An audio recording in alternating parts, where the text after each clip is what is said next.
Let me tell you something. A president cannot humiliate himself for another president. I respect everyone. I demand respect towards me. So what is happening? The civilized way for two heads of state to negotiate is to have the will to make the decision along with Brazil. He could have communicated with Brazil. He could have called. He could have proposed a negotiation. But we received the taxation statement in a completely authoritarian manner. And we are not used to negotiating in this way, not like this. In that moment, we still have a lot of people in Brazil trying to talk with Americans. We believe that a country that has 201 years of civilized diplomatic relations will not throw that away because of the intemperate attitude of a president. I didn't call him because he doesn't want to do phone calls. See, I'm not going into an analysis of who and what was said. A day earlier, he was asked during an interview in a Brazilian outlet, "Are you going to talk to Lula?" Zrenia, not now. On a Twitter. I mean, we have our best negotiators trying to talk to their negotiators. So look, I don't have to call President Trump because in the letters he sent with the decisions, he never talks about negotiations. He speaks of new threats. On the other letter where he announced the 50%, he literally said, "It's because the government that is ruling Brazil is committing mistakes.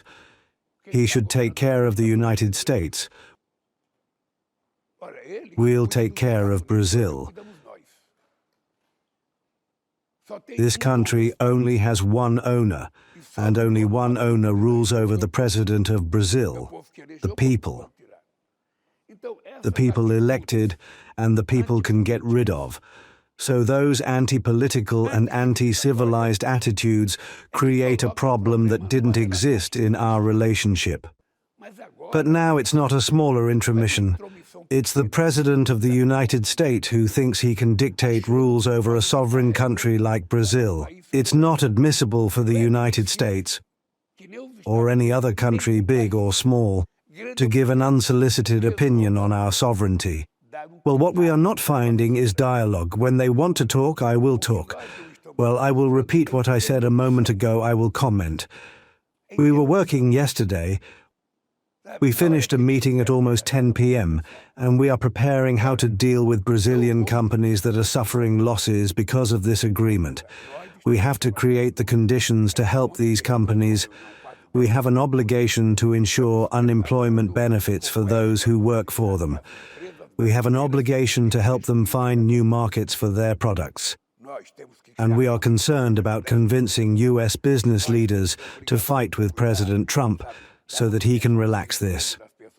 I am doing all this when I could announce a tax on U.S. products. I will not do so because I do not want to behave like him.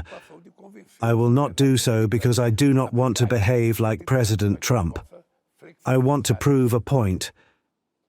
I want to prove that when one does not want to fight, two do not fight. And I do not want to fight with the United States. Obviously, we cannot act as if we are short of money.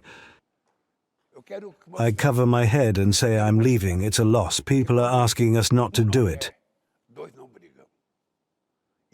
We will do everything in our power for the Brazilian economy, maintaining the fiscal responsibility we have maintained in government. But pay attention, we will do whatever is necessary. We will do whatever is necessary. The only thing I am sure of is that I believe we will find a solution.